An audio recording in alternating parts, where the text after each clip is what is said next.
Ya para esta época descubrimos dos cosas que venden un montón: las historias oscuras y Tom Hiddleston.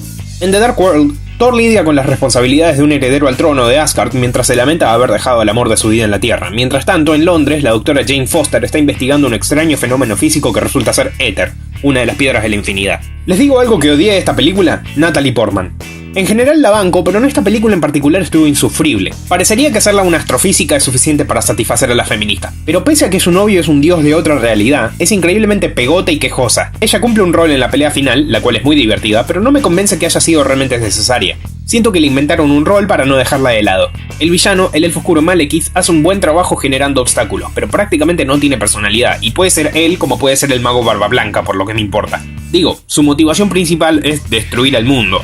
Eso es lo más genérico que existe. Me gustó mucho cómo se desarrolló la relación entre un Loki derrotado y un Thor triunfante, y cómo son forzados a actuar por sangre más que por ambición. Pero no puedo evitar pensar si tanto juego de engaños tiene una razón de ser real, o si lo pusieron ahí porque es inesperado y efectivo. Y por fin llegamos a las películas de la lista que definitivamente están buenas. ¡Yay! Esta es menos interesante en cuanto a la acción, pero mucho más en cuanto al desarrollo de personajes, el cual llega a niveles casi shakespearianos, salvando las enormes distancias. Thor es un presumido fanático de la guerra que desobedece las órdenes de su padre y por armar lío es exiliado de Asgard y desprendido de sus poderes hasta que aprenda cómo ser digno de ellos. ¿Saben qué? Miren Hércules y van a entender la trama perfectamente.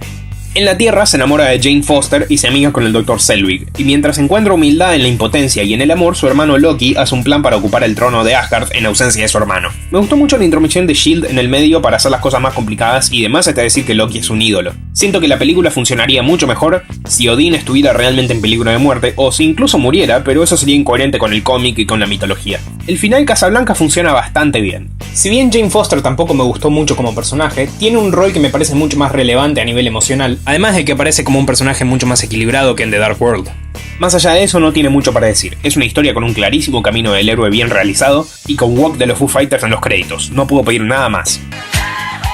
Le tenía muchísima fe a esta película y no resultó ser lo que esperaba, pero me sorprendió lo bien hecha que estuvo de todas formas. Steve Rogers es un tipo patriótico pero físicamente débil que no es apto para pelear en el nombre de los Estados Unidos en la Segunda Guerra Mundial, a pesar de que es muy bueno pensando lateralmente. Así que hace lo que cualquier joven sensato haría. Se anota como voluntario para un experimento científico que lo hace súper fuerte. Como él es el único sobreviviente del experimento, lo usan como un icono propagandístico y ahí hay un drama interesante. Antes Rogers no podía pelear y ahora que puede nadie se lo toma en serio. Él sabe que tiene los medios para enfrentarse a Hitler, solo no sabe dar los pasos adecuados. Hay toda una historia sobre la madurez desarrollándose detrás de esto. El arte es increíble, me gusta cómo lograron hacer un escenario de 1945 sin que se sienta agobiante por lo anticuado. Hugo Weaving me gusta mucho como Red Skull, pero no le dan mucho tiempo para desarrollarse como villano, más que haciéndonos saber que es un paciente fallido del mismo experimento que creó a Capitán América.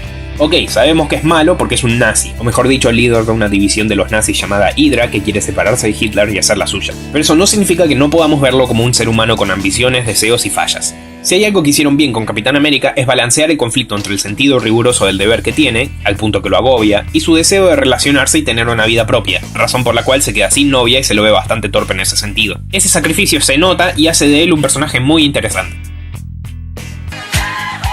Esta película no tiene todo, pero tiene mucho. Básicamente cuenta los inicios de los X-Men y de cómo Magneto y el Profesor X llegaron a ser lo que son, con el contexto de la crisis de los misiles en Cuba en 1962. Por una vez estoy más que contento con el elenco, porque Fassbender y McAvoy son dos bestias, y son muy buenos retratando a Magneto y a Javier de maneras mucho más humanas.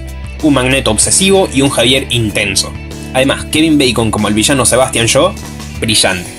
La utilización de eventos de la historia real me parece una buena forma de generar inmersión en la audiencia, aunque todo el tema de los nazis me parece un poco traído de los pelos, y todavía no lo puedo perdonar por mostrar Villa Gesell en medio de las montañas. Jennifer Lawrence actúa muy bien y me gusta que muestren a una Mystique mucho más vulnerable, pero por alguna razón no me la creo como Mystique. Lawrence no me da la impresión de alguien que va a terminar siendo una mentirosa, una manipuladora y una homicida.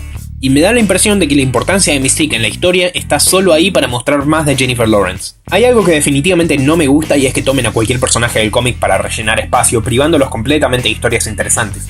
Necesitan mutantes de fondo, entonces ponen a personajes como Havok, Banshee, Azazel y Emma Frost. Odio ser el nerd que se queja de estas cosas, pero Havok es el hermano menor de Cíclope. Azazel es un demonio interdimensional que resulta ser el padre de Nightcrawler. Y estos son pedazos de información que parecen importantes. No digo que arruinen la película porque es distinta del cómic, pero ¿no valdría la pena poner personajes que originalmente sí estuvieron en esa etapa de la vida de Javier, como Cíclope o Ángel, e ignorar la continuidad cuando está ligada a malas películas anteriores? Más allá de eso, buena historia, buena actuación, muy interesante.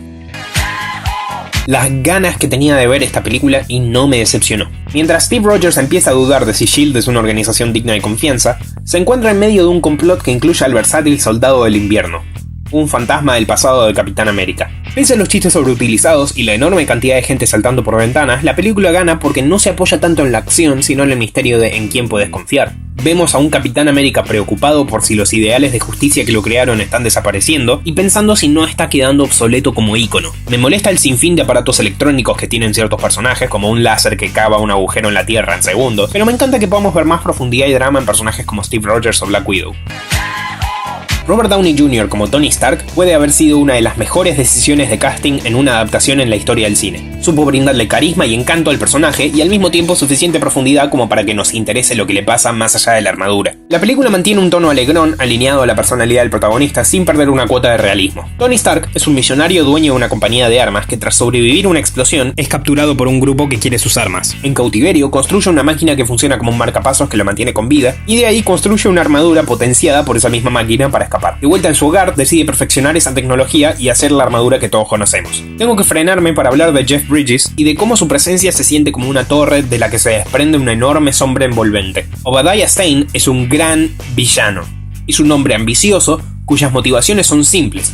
Quiero esa tecnología, y punto. No es melodramático, ni es innecesariamente unidimensional. Es un tipo que aprecia su relación con Tony, pero aprecia mucho más lo que consigue si le roba y lo mata. Las idas y venidas con Pepper Potts pueden tornarse un poco densas, pero son entretenidas. Es una historia de un hombre bueno que no piensa en sí mismo como un héroe, tratando de conseguir un orden y un centro en su vida, y eso está más que bien trabajado.